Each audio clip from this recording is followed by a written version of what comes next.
Togs them on, exactly. So, yeah. But I was wondering. Oh, good. It'd be nice to have Colleen. Yeah. Great. Yeah. That's awesome. Fix your caption. You got a Super Bowl caption.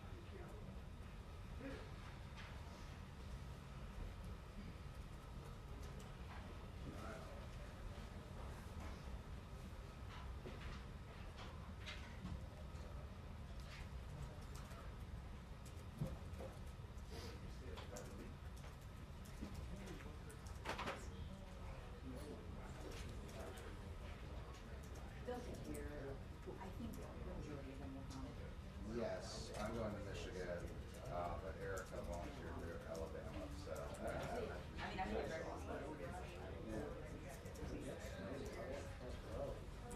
Yeah, back to back, Michigan to Alabama. They zoom into those from the sky.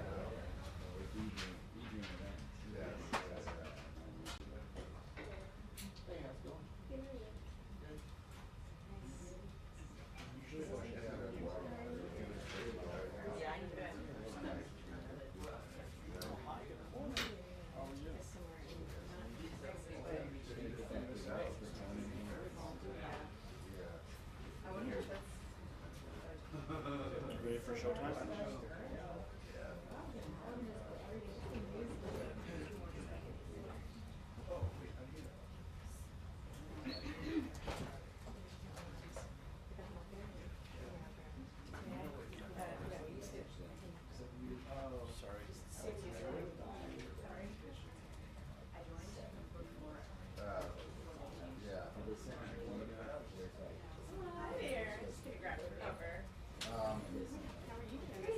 So I actually registered.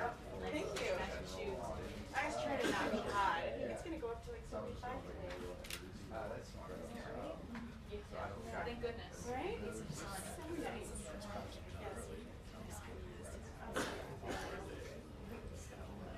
Our briefing room. Yes. Never a dull moment.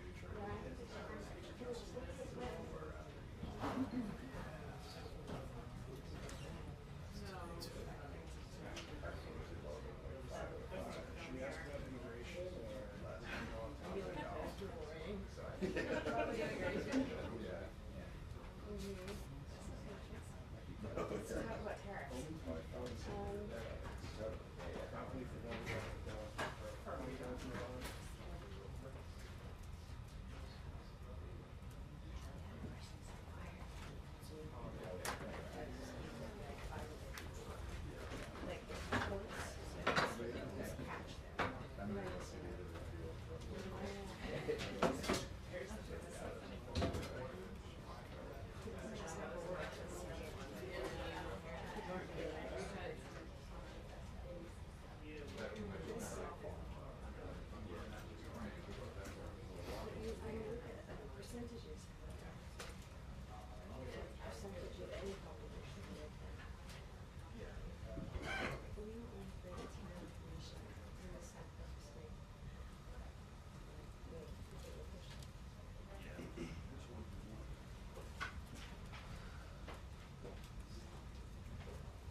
Yeah, I saw those and I thought, oh, look at those.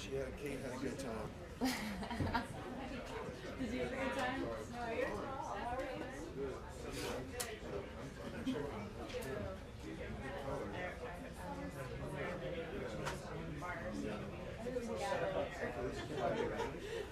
Yeah.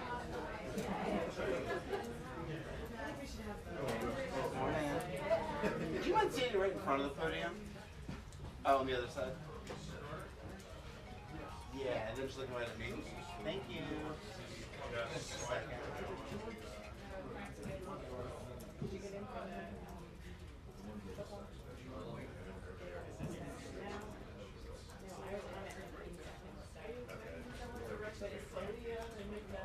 Yeah, I can see it.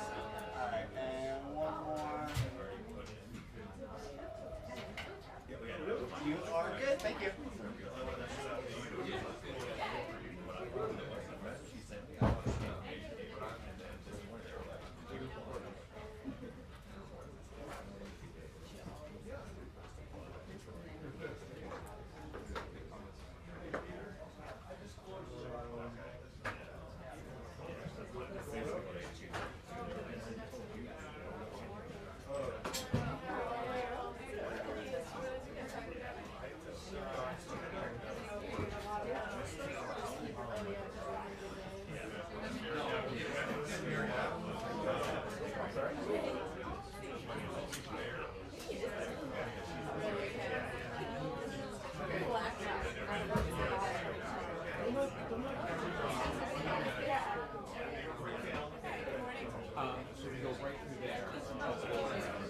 good for sitting there.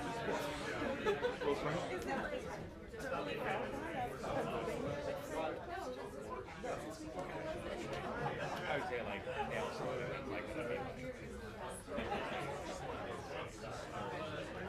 Yeah, I mean like.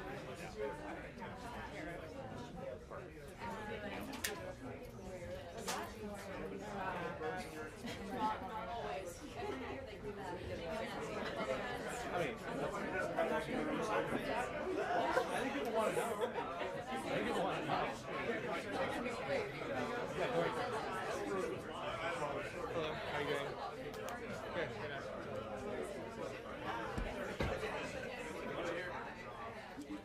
What's up?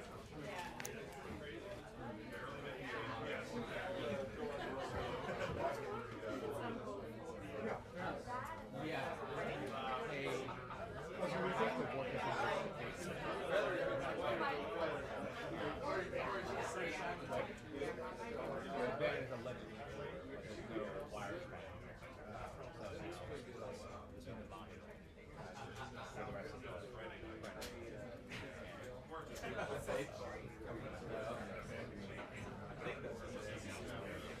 I don't provide legal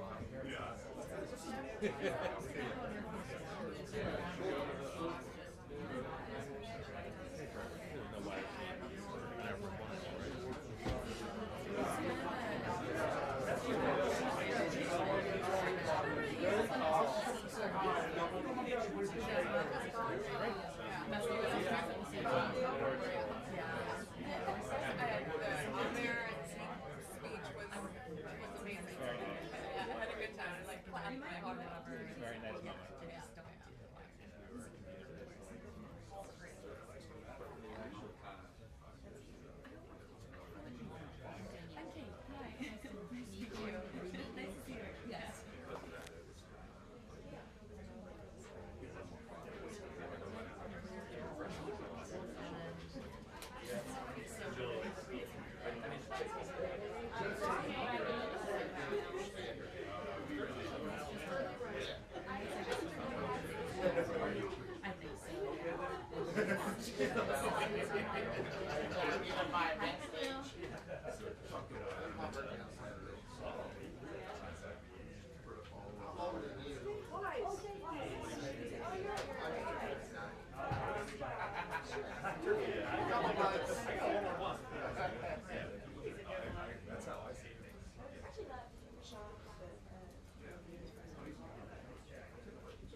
Enjoy your post.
Good morning, everybody.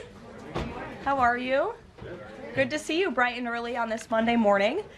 As you know, this week marks the first 100 days of the Trump presidency, and President Trump's first 100 days have undoubtedly been the most monumental and historic of any administration in American history.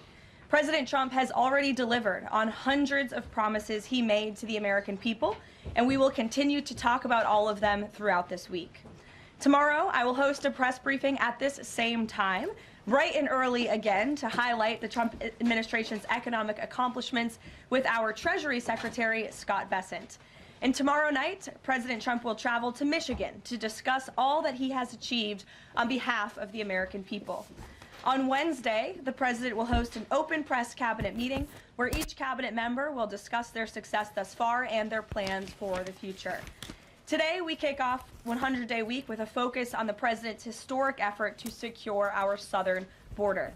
Later this afternoon, President Trump will sign an executive order on law and order and another executive order on sanctuary cities. The first EO will strengthen and unleash America's law enforcement to pursue criminals and protect innocent citizens. The second EO is centered around protecting American communities from criminal aliens, and it will direct the Attorney General and Secretary of Homeland Security to publish a list of state and local jurisdictions that obstruct the enforcement of federal immigration laws. After these are signed, the president will have signed more than 140 executive orders already, rapidly approaching the total number signed by the Biden administration over the course of 4 years in office. Speaking of Joe Biden, it was his awful open border policies that recklessly allowed more than 10 million illegal aliens to invade the United States over the past 4 years. Innocent Americans like Laken Riley, Jocelyn Nungray, Rachel Morin, and so many others were viciously murdered at the hands of these illegal aliens as a result of Biden's dereliction of duty. That's why one of President Trump's central campaign promises was to secure the border and end this invasion. In just under 100 days, 99 now to be exact, the president has overwhelmingly delivered on that promise. America's borders are now secure because of President Trump. He has restored the rule of law, enforced our immigration laws, and defended America's sovereignty. The president immediately declared a national emergency on the southern border, deployed the U.S. military and Border Patrol to repel the invasion, and ended reckless catch-and-release policies. The results have been nothing short of extraordinary. Between President Trump's inauguration and April 1 of this month, only 9 illegal aliens were released into the United States, a staggering 99.99% decrease from the more than 184,000 illegal aliens who were released into the country under Biden during the same period last year. The number of unaccompanied illegal alien children arriving at the border has also hit a record low. Total attempted illegal crossings at the southwest border hit a record low in February, only to fall to another new record low again last month in March. Just listen to these incredible numbers. In March 2024, under Joe Biden, Border Patrol encountered approximately 140,000 illegal aliens at the southwest border. 1 year later, in March 2025, under President Trump, Border Patrol encountered just over 7,000 illegal aliens at the southwest border. That's another 95% decrease from the prior year. The first piece of legislation President Trump signed into law was the Laken Riley Act, which requires illegal aliens arrested or charged with theft or violence to be detained. President Trump also reestablished the successful Remain in Mexico policy from his first term to ensure that aliens who arrive at our southern border and claim asylum are returned to Mexico to await their hearings instead of being allowed into our country while they wait. The president has also restarted construction of his signature advanced border wall.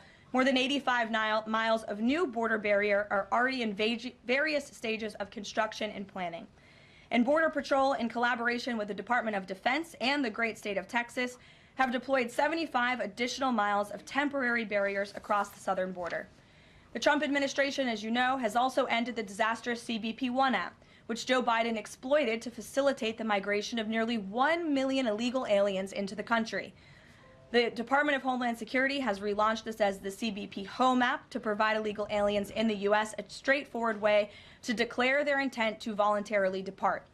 For years, Joe Biden's weakness in open border policies allowed vicious cartels to functionally control, through a campaign of terror, rape, and brutal force, nearly all illegal traffic across the southern border.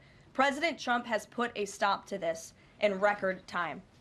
He designated these heinous cartels as foreign terrorist organizations and invoked the Alien Enemies Act to immediately apprehend, detain, and remove these massive threats who have flooded our country with deadly drugs, violent criminals, and vicious gangs.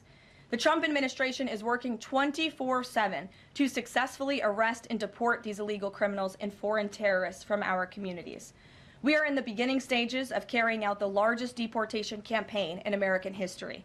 Over this past weekend, it was announced that through Operation Tidal Wave, a joint effort between ICE Miami and Florida law enforcement agencies, nearly 800 illegal aliens were arrested during the first 4 days alone. Among those arrested were a Colombian murderer, alleged MS-13 and 18th Street gang members, and a Russian with a red notice for manslaughter. And on the other side of the country, in the early Sunday morning hours, DOJ and DHS together launched a joint raid of an illegal alien underground nightclub used by Tren de Aragua in Colorado Springs, Colorado. DHS took more than 100 illegal aliens into custody, and many drugs and weapons were also seized. Operation Tidal Wave is a preview of what is to come around this country. Large-scale operations that employ our state and local enforcement partners to get criminal illegal aliens off our streets. As always, President Trump and our entire administration are grateful for the courageous law enforcement officers who are putting their lives on the line every single day to protect their fellow Americans and to keep our country safe. After 4 years of being vilified and hamstrung by the Biden administration, heroic ICE and CBP officers finally have a president who has their backs and is allowing them to do the jobs they signed up to do. There's no person who can attest to that more than our incredible border czar here at the White House, Tom Homan, who has dedicated his professional career to protecting our country and enforcing the law. I will let Tom deliver some short remarks, and then we'll open it up for questions today. Thanks for being here, Tom. Thank you. Just a few things. Look, I started in the Border Patrol in 1984. I've been at this for over 40 years. I worked for 6 presidents, starting with Ronald Reagan. Every president I've worked for took border security seriously, because you can't have national security if you don't have strong border security. We got to know who's coming in, what's coming in, where's coming in, why it's coming in, right? Even President Obama and President Clinton took some steps to secure the border. Security was important. Joe Biden was the first president in the history of this nation who came in office and unsecured the border on purpose. That's just a fact. We handed the Biden administration, after President Trump's first administration, we handed the Biden administration the most secure border in my lifetime, and he unsecured it on purpose. Now President Trump and this administration here, the success is unprecedented. We beat Trump's first administration on border success. Border numbers are historic low. Today, as I'm standing here, we have the most secure border in the history of this nation. And the numbers prove it. President Trump's policies are saving lives every day. There's been studies done that says 31% of women that make that journey through use of cartels get sexually assaulted. When President Trump has illegal immigration down 96%, when 96% less people are coming, how many women aren't being sexually assaulted by the cartels? How many children aren't dying making that journey? How many women and children aren't being sex trafficked into this nation? How many known suspected terrorists aren't making it into this country? How many pounds of fentanyl isn't getting to this country to kill young Americans? How many women and children aren't sex trafficked? Under Joe Biden, sex trafficking is up 600%. We had 4,000 aliens dying making that journey. We had 250,000 Americans dead from fentanyl that came across an open border. President Trump's policy saves lives every day. Even the border wall saves lives. If people want to hate on the border wall, every place a border barrier has been built, illegal migration's declined, illegal drug flows decline. But you know what no one talks about? The border wall saves lives. Because the most vulnerable, the women and children, can't get over that wall, which means they're going to a place where there's not a wall. And what's waiting on them? The men and women of the United States Border Patrol who will take care of those humanitarian needs, the health needs right off the bat. We just went over the numbers, but let me talk about a few numbers that are important to me. Under the Biden administration, we averaged over 11,000 many days, over 12,000, even some days 15,000 illegal entrants in the United States. 15,000. You know what the number was the last 24 hours? 178. 15,000 to 178. Unprecedented success. On an average day in the Biden administration, known gotaways. People we knew crossed the border because they're on video, drone traffic, or central traffic. Crossed the border, weren't apprehended, weren't fingerprinted, weren't vetted. Average day under Joe Biden, more than 1,800 gotaways. Yesterday, 38. 38 too many? We'll get that to 0. But we went from 1,800 to 38. And finally, that was said earlier, under the first 100 days, it was actually January 20th to April 1st, last year, 184,000 illegal aliens were released into the United States. Under this administration, 9. 4 of them were material witnesses in a criminal investigation. We need them here to testify in a serious criminal trial. 4 was extreme medical condition. We couldn't return them because they were in such bad shape. And 1 was a humanitarian issue. This is unprecedented success. The border secure. President Trump saving lives. President Trump has proven no one does this better than President Trump. There is no equal, it's not even close. So God bless the men and women of the Border Patrol. God bless the men and women of ICE who strap a gun to their hip every day, put on a Kevlar vest to not only secure our border and protect our national security, but the ICE agents in the interior, they're removing public safety threats and national security threats every day. While you're all sleeping at 2, 3 o'clock in the morning, there are men and women out there enforcing the law and making this country safe again. And we're going to keep doing it. It's full speed ahead. So I'll leave it at that. Awesome.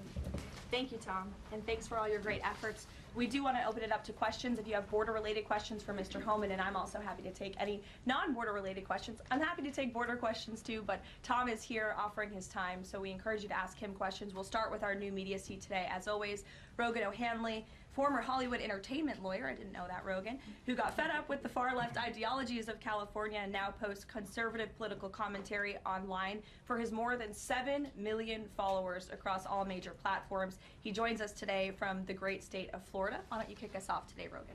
Thank you, Caroline. In Trump's first 99 days, we've seen a coordinated assault on the rule of law by radical judges who are thwarting his agenda with an unprecedented number of national injunctions. These judges are providing more due process to violent MS-13 and Tren de Aragua illegal aliens than they did for American citizens who peacefully protested on January 6th. As Stephen Miller has highlighted, it would be utterly ridiculous to have full trials and appeals for the more than 15 million illegal aliens that came across our border under Joe Biden. Many are now calling for Trump to circumvent these radical judges and consider suspending the writ of habeas corpus solely for these illegal aliens in accordance with the terms of Article 1, Section 9 of the United States Constitution, which explicitly allows for such a measure when there is a rebellion or invasion. There's strong precedent for this action, being that it was exercised by 3 of our greatest presidents, Abraham Lincoln, Ulysses S. Grant, and Democrats' favorite president of all time, FDR. All 3 of which are not only celebrated by historians, but are immortalized on our national currency with their faces on there. Furthermore, all 3 used it against American citizens, where in this instance, we would only be using it against illegal aliens. I think almost every reasonable American would agree that 15 million illegal aliens coming across our border under Joe Biden counts as an invasion. especially since many, as you highlighted, are now robbing, assaulting, raping, and killing American citizens. Historic assaults on our republic require reciprocal action from our government. Can you please let us know if and when the Trump administration is planning to suspend the writ of habeas corpus to circumvent these radical judges who are infringing on his Article 2 powers and to start shipping out illegals en masse? I have not heard such discussions take place, but I can assure you that the President and the entire administration are certainly open to all legal and constitutional remedies to ensure we can continue with the promise of deporting illegal criminals from our nation's borders. And I also agree with the premise of your question, which doesn't happen in this room often, but I do agree with yours. It is absurd that the previous administration was allowed to allow 15 million, that we know about, illegal aliens into this country with very little pushback from our judicial branch. But this president is trying to simply enforce our nation's immigration laws and is facing roadblock after roadblock. So we're complying with court orders, but as Tom Homan has said every day, we're going to continue to forge ahead with this mass deportation campaign, and the president is open to all remedies to do that. Thanks for being here today, Rogan. If I can also answer your question, as far as the judges, look, we just arrested a judge, Pam Bondi, for impeding ICE enforcement removals. I said from day one, you don't have to support ICE's operations. You can support sanctuary cities if that's what you desire to do. Sanctuary cities can stand aside and watch ICE keep their communities safe, because any public official, whether you're mayor, city councilman, or governor, their number one responsibility is protection of communities. And ICE has been clear, we're targeting public safety threats and national security threats. I can't believe there's any elected official, and especially a judge, that doesn't believe we should be doing that, and they should be helping us. But I said from day one, you can sit aside and watch, you can argue against us all you want and protest all you want, but when you cross that line, I've said this 1,000 times, when you cross that line to impediment or knowingly harboring, concealing an illegal alien from ICE, you will be prosecuted, judge or not. And as far as releasing so many people, you know why the Biden administration released millions of people in the United States? No one ever talks about it. I'll talk about it. Why did they release people into the interior of the United States and put them, rather than put them into an ice bed? Why not put them in an empty ice bed at $127 a night rather than in a hotel room at $500 a night? They did it on purpose, because when you put them in an ice detention bed, they get a hearing in 35 days. Court records show 9 out of 10 people claim asylum, get order removal, they're gone. But if you release them and put them in a hotel room at $500 a night, their hearings can be 5, 7, 9 years. You pull out all appeals, and what are they hoping for then? That another Democrat administration's in power. They can award an amnesty to millions. This is about selling this country off for future political power. That's what it was. The law clearly says if you arrive at our border without proper documentation, you shall be detained. Not maybe, not think about it, shall. And that's what President Trump's doing. Catch and release is over. That's what the law says, and that's what we've done. Barry. A question on Abrego Garcia, if I can. The president recently said when it comes to facilitating his release, he's leaving that up to his lawyer. So just to be clear, have there been any negotiations between the U.S. and El Salvador over his release or facilitating his release? I will tell you what the president of El Salvador told all of you in the Oval Office. El Salvador does not intend to smuggle a designated foreign terrorist back into the United States. He is an El Salvadorian national. That is his home country. That is where he belongs. And the administration intends to comply with what President Bukele said of El Salvador. He does not intend to send that individual back. So that's a no. There's been no talks. What I have told you is that the president of El Salvador has made this quite clear. Kate. Karoline, can you tell us more about the meeting between President Trump and President Zelensky over the weekend? Did that meeting change anything? Did Trump leave that meeting thinking any differently about negotiations and next steps on this? Look, the president talked about this after the meeting himself yesterday when he took questions from reporters on Air Force One. He thinks that he is increasingly frustrated with leaders of both countries. He wants to see a permanent ceasefire. I understand Vladimir Putin this morning offered a temporary ceasefire. The president has made it clear he wants to see a permanent ceasefire first to stop the killing, stop the bloodshed. And while he remains optimistic he can strike a deal, he's also being realistic as well. And both leaders need to come to the table to negotiate their way out of this. And I do think that the president meeting with President Zelensky shows that he is exuding a lot of effort and time into this, because because he wants to be a peacemaker president, which he was in his first term. He intends to do that again. And this is an incredibly difficult situation and conflict that President Trump inherited from President Biden, who allowed this war to start in the first place, but he's focused on solving this problem. Does anyone have border questions? Sure, okay. Thank you, Caroline. If border crossings are at a record low, why should it still be considered an emergency?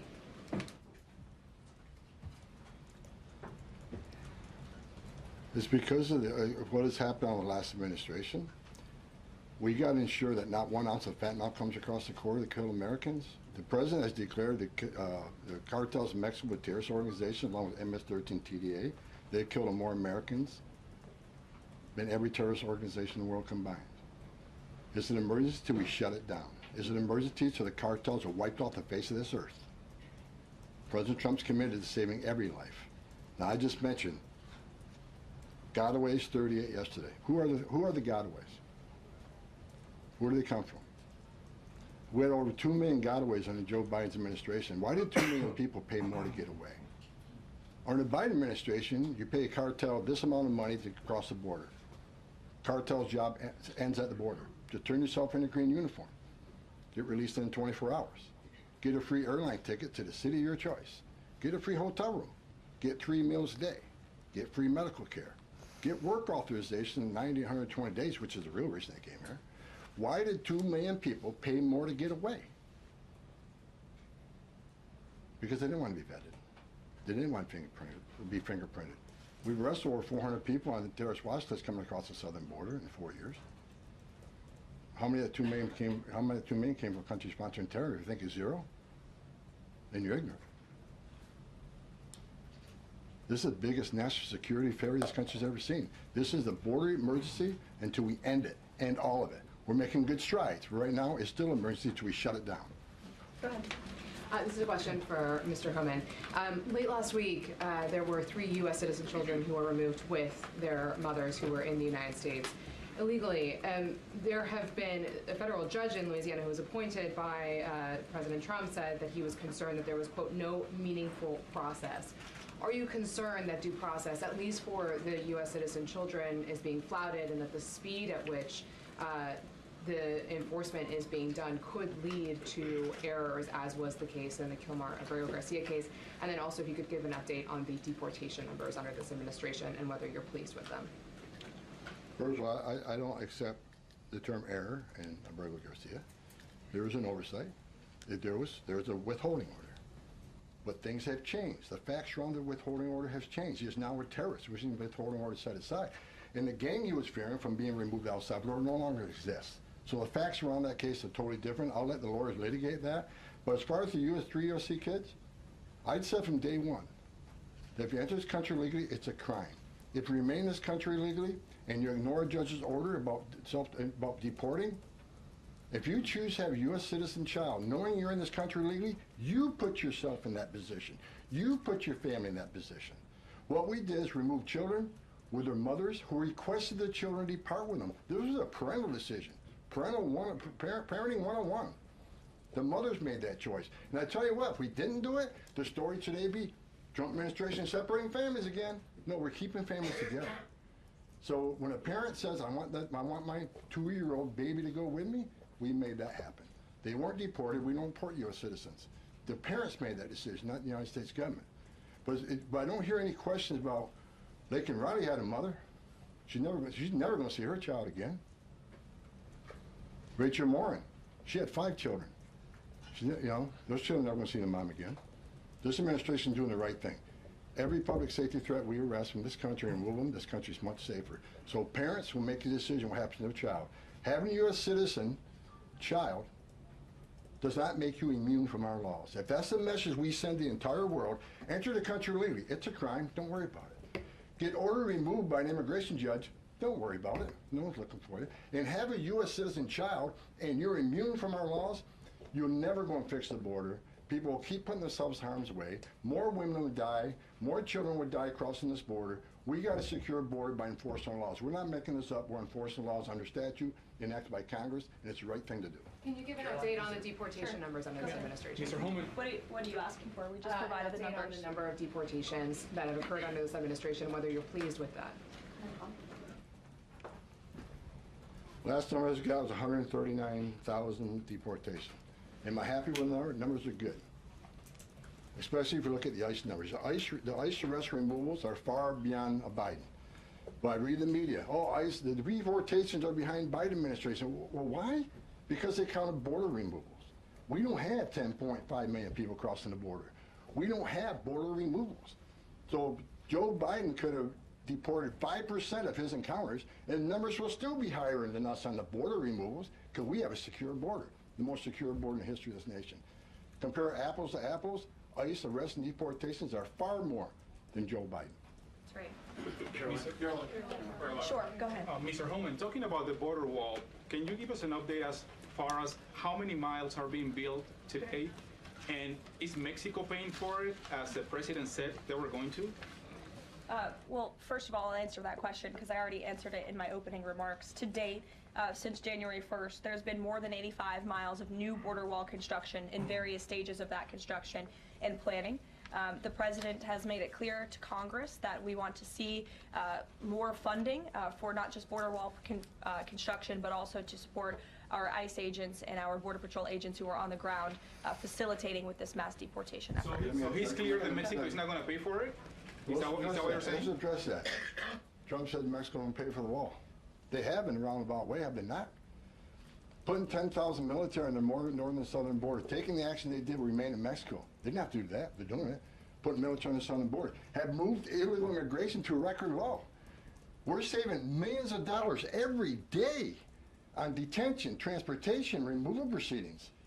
We've more than made up for the cost of that wall because of the actions of Mexico. So is Mexico helping build that wall? Yeah, because we're saving so much money, millions of dollars a day, that we can afford to build that wall. So actually, yes, they're helping to build a wall. John. Thanks a lot, Caroline. Mr. Homan, a question for you. You're the border czar. Can you give an estimate as to how many individuals are in the United States illegally? That's number one, and I'm sure you're very familiar with that number, an estimate. And the second question is, I have a list that the White House put out of individuals, 100 ICE arrests since the beginning of the president's term, and the people are arrested for various very serious crimes. First-degree murder, convicted of rape, convicted of murder and aggravated burglary, sexual assault of a child. How many of the individuals that are in the United States illegally are people like this, really bad people? Well, first of all, how many illegal aliens I think in the United States? At least 20 million. So where'd you come with that number? We've been speaking about 12 million for 20 years. We know we got 10.5 that we know of came to the border. How many don't we know of? I talked about known gotaways at 2 million. How many unknown gotaways we have? Like between the Big Bend sector in Texas where there's no technology, how many 1,000 people did across through there? We wouldn't know. We would know now. But, you know, so I would venture over 20 million. But your question is, last count, last I looked, there was about 700,000 illegal aliens with criminal charges walking the streets of this country. 700,000. And that's what we're looking for now. That's what we're prioritizing. Them and national security threats. We'll go to the back row. Thanks, Caroline. Yes. For Mr. Homan, I'm Taylor with Spectrum News. We have a station up in Rochester, New York. It was reported you're visiting there tomorrow. Can you talk a bit about the purpose of your trip? I know the Trump administration is suing the city over its sanctuary city policies, how the executive order Caroline alluded to ties into it, and what your message is for communities and community leaders who say, we're able to establish our own rules here. We're worried about this input from the federal level. Can you talk a bit about that? Well, same thing I talked about earlier. I don't think any elected mayor, any elected governor should want public safety threats, those illegally in the United States, public safety threats, walking through the community. And what happened in Rochester, HSI agent called for emergency assistance. Officers of Rochester PD responded to a call from emergency assistance from a federal law enforcement officer. They responded, then they got disciplined. I don't think anybody can come up with one instance where an ICE agent, a Border Patrol agent, didn't respond to an emergency call from assistance from any law enforcement agency. Cops need to help cops. especially in an emergency situation. But they got disciplined. And I met those officers down in Nashville soon after that. I think it was a couple of days after it, and I told them I stand with them. They did the right thing. Law enforcement responding to emergency assistance from law enforcement. So I'm going up there to support the men and women law enforcement, the men and women who carry that badge and gun every day. They're working the streets at 2 a.m. while we're all sleeping. I'm going to give my support, and they just announced a lawsuit, and that's one of many. Sanctuary City is going to be sued on this administration for flouting immigration law. I mean, the law is clear, and they're violating it, and this administration is going to take actions. I'm going up there to show my support of men and women law enforcement. I started as a cop. And the community, I'm showing support for them, because the community wants their police officers to be officers too. The communities don't want public safety threats walking around their communities either, and that's what it's all about, and that's why I'm going. Sure. Thanks, Caroline. Mr. Homan, how close are you to housing migrants at U.S. DoD facilities like Fort Bliss in Texas? Well, we're already housing at Guantanamo. Fort Bliss is being ramped up, so in the very near future. I don't have a timetable because things need to be done, construction needs to be done. We're making sure the facilities are ready to accept. We're making sure facilities are able to care for the people. They're going to be detained, so I don't know the timeline right now. It changes every day because of various issues, but we're working on it. Are you intending to hold families there, including families with American citizen children? Family residential centers are for families. They're not jails, they're open-air campers built for families, which means they have child psychologists, they have pediatricians. And why family residential centers? Because we want to make sure that child is with a parent. Unlike the last administration who stopped DNA testing, who many investigations of children being smuggled in the country with some that wasn't related to them claiming to be a parent. So we're going to make sure children are with parents. We're going to make sure that's actually a family and that child ain't being trafficked. That's the main reason. Question. Regarding the executive order on sanctuary cities, is the administration planning to pursue any more investigations or prosecutions like was done against the judge in Wisconsin against local officials? Well, we'd have to defer you to the Department of Justice, obviously, for specific prosecutions or cases against individuals. But as I said in my remarks, the executive order the President will sign later this afternoon does direct the Attorney General and also Kristi Noem, our great Secretary of Homeland Security, to provide a list of sanctuary cities in which local officials are not complying with this federal order and are not complying with federal immigration laws. It's quite simple. Obey the law, respect the law, and don't obstruct federal immigration officials and law enforcement officials when they are simply trying to remove public safety threats from our nation's communities. The American public don't want illegal alien criminals in their communities. They made that quite clear on November 5th, and this administration is determined to enforce our nation's immigration laws, and we're happy to provide the text of that executive order, and as I said, the President will be signing it later this afternoon. Sure. Excuse me. I want to talk about farm workers. The President said earlier this month that there could be leniency for some undocumented farm workers. I'm wondering, where do things stand with that? And I'm also wondering, does that at all undermine his message on immigration, that it's okay for some undocumented people to be in the U.S., but maybe not others? Well, the President was referring to our H-1B and H-1A visa programs, and there have been no final decisions on that at all. But the President, I think, what he was intended to speak about, what he was speaking about, is ensuring that we have a clean, legal immigration system that is being respected and obeyed. And the mass amount of illegal immigration that we've seen over the past 4 years in our country completely undermines our legal immigration system, those seeking citizenship, but also those coming here on a visa to legally and lawfully work. And the President wants to make sure that those programs are respected. Reagan. Thanks, Caroline. My question is for Tom. Tom Reagan-Reese with the Daily Caller. Over the weekend, ICE arrested 2 illegal immigrants for allegedly stealing Secretary Noem's purse over the weekend. What can you tell us about these individuals' immigration history as well as their criminal history? I don't have the criminal history, but I know the one that stole the purse is supposedly in the country illegally. But, you know, pick the wrong person to steal first from. I mean, Secretary Noem's a strong secretary. I know I've been talking about the success of men and women of the Border Patrol and ICE, but under her strong leadership, she's a game changer.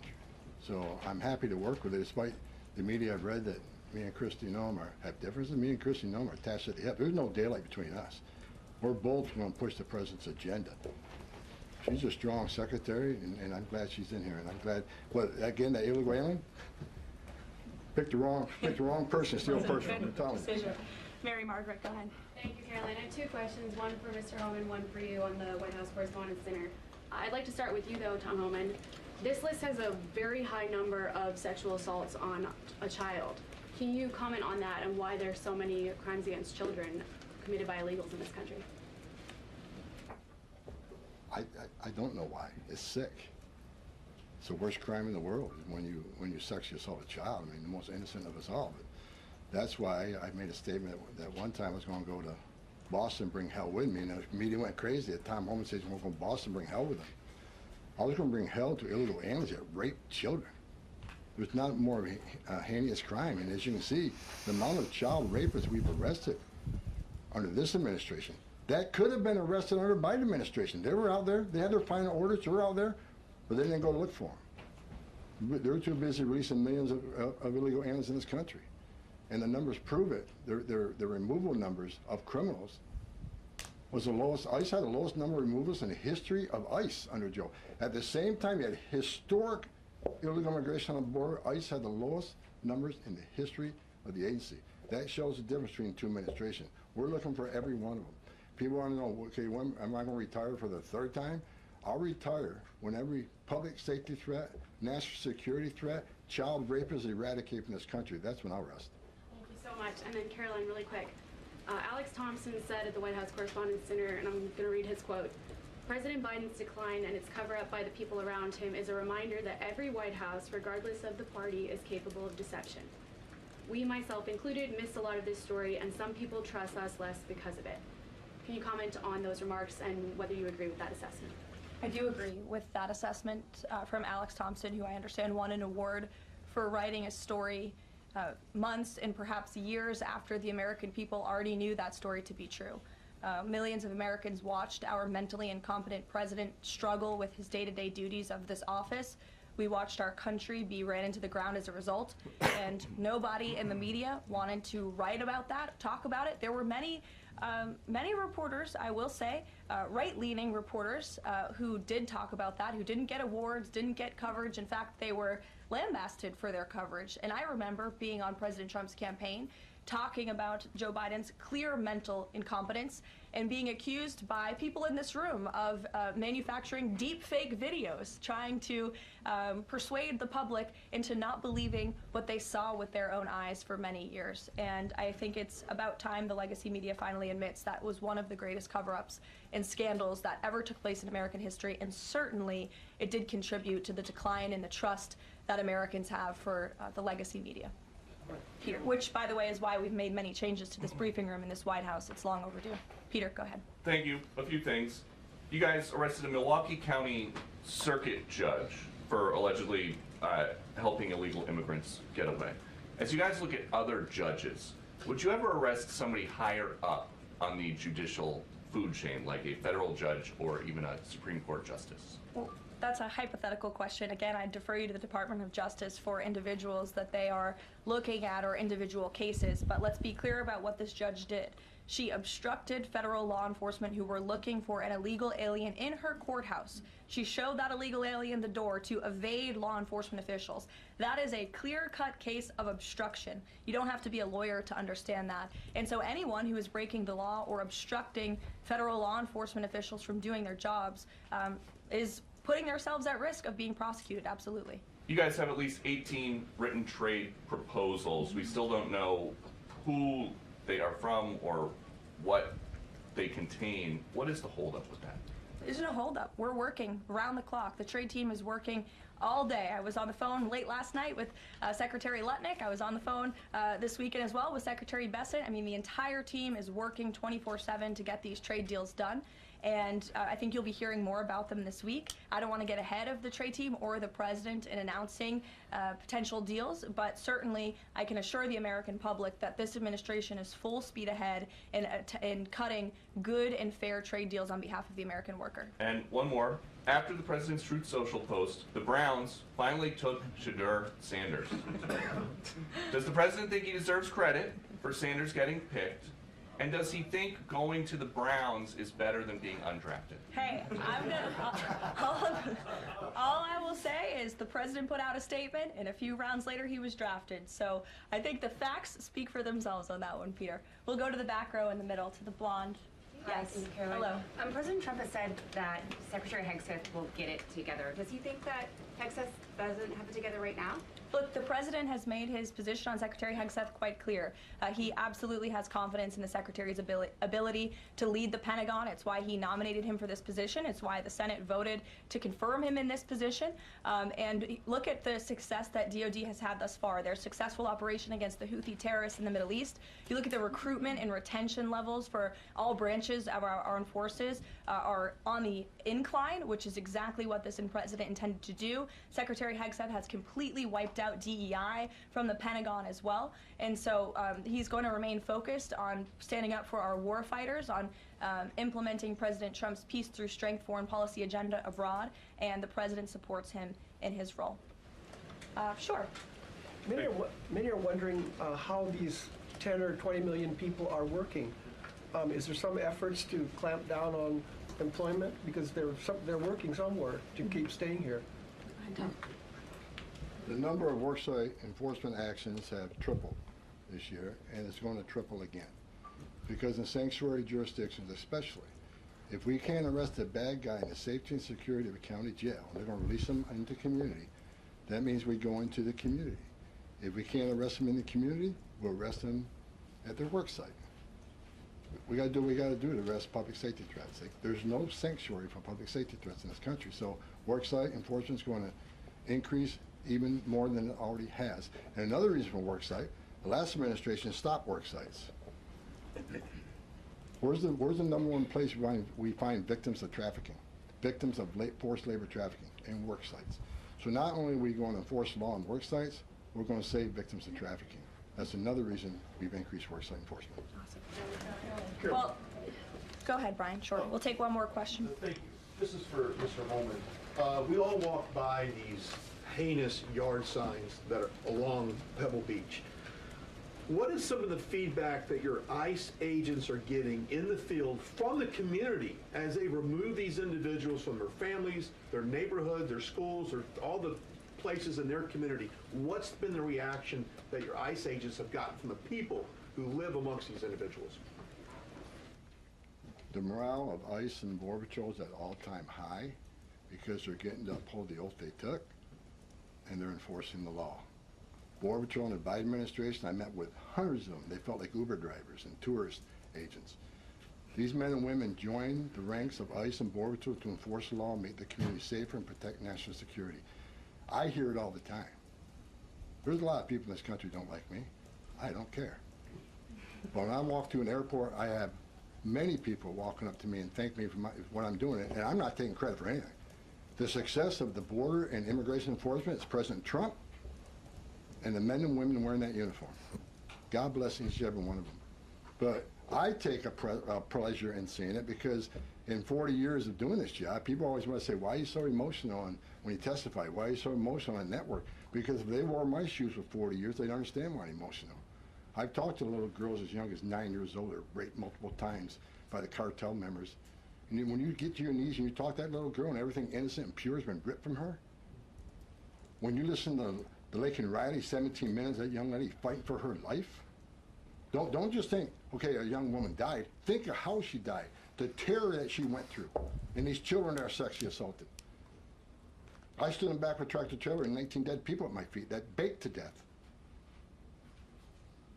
Illegal immigration is not a victimless crime. And so every sick person we take off the streets, especially child rapists, it makes this country much safer. Every illegal alien we arrest, public safety threat, one at a time makes this country safer. But I got one thing I need to say real quick before I leave. Take your notes from you, Tom. Take my notes from me. I'm going to read it. I don't want any misinterpretation when I'm reading to you. The registration requirements under 8 U.S.C. 1302. If you're illegal alien in the United States, this message is for you. You cannot hide from ICE. We're actively looking for you. Federal law requires every alien in the United States who has been present in the United States for more than 30 days needs to register. For those 14 years or older, you need to be fingerprinted with the Department of Homeland Security. Federal law requires every alien in the United States to tell DHS in writing if you have a change of address within 10 days of changing that address. Failing to register with DHS and failure to tell DHS about your new address are criminal offenses, and they're going to be treated as such. Starting today. Make no mistake, if you're in the country illegally and you fail to do what the law requires, we will prosecute you, you will go to jail, then we'll deport you. Second law, penalties for failure to depart, 8 U.S.C. 1253. If you're an alien inside the United States who has a final order, this message is for you. If you have a final order, the Trump administration is committed to enforcing our immigration laws, especially for those aliens who have received final orders of deportation. There are currently around 1.4 million illegal aliens who have been ordered removed but remain here in violation of the law. We will aggressively prosecute, consistent with long-standing law, those aliens for failing or refusing to depart or who takes other related actions aimed at hindering their removal. You cannot open the door, you cannot answer our questions, you cannot open your car door, you can consider it to evade law enforcement. If you fail to leave the United States after receiving a removal order, we can and will issue monetary fines up to $998 a day. Evading your arrest, knowing you have a final order or removal, is a criminal offense. We will prosecute, then we'll deport you. Get your affairs in order. If you're in the country illegally, work with ICE, go to CBP 1 Homan, and leave on your own. Because we have to find you, deport you, and prosecute you. You'll have a bar placed on you, and you won't come back to this country. You won't be able to come back on a visitor's visa, a tourist visa. If you have a U.S. citizen child, can't petition for you. If you're in this country, well, you get your affairs in order and work with us and get yourself removed from this country. That's what law requires, and we're going to enforce that law. Awesome. Thank you so much, Tom. You can get back to work now. Look, he's already leaving. He's got a lot to do, a lot of illegal immigrants to deport. But thanks, everyone, for joining us bright and early this morning. As I said at the top, we will do this again tomorrow to talk about the economy, which is another promise made and kept by the president. And I'll be joined by the Secretary of Treasury, Scott Bessent, 8:30 tomorrow morning. Today, the president is welcoming the Super Bowl champions, Philadelphia Eagles. If we have any Philly fans, that will be at 4 o'clock. And then the president will sign those executive orders I spoke of and a few others at 5 p.m. So we'll see you all later. Have a great day. Thanks, Caroline. Thank you.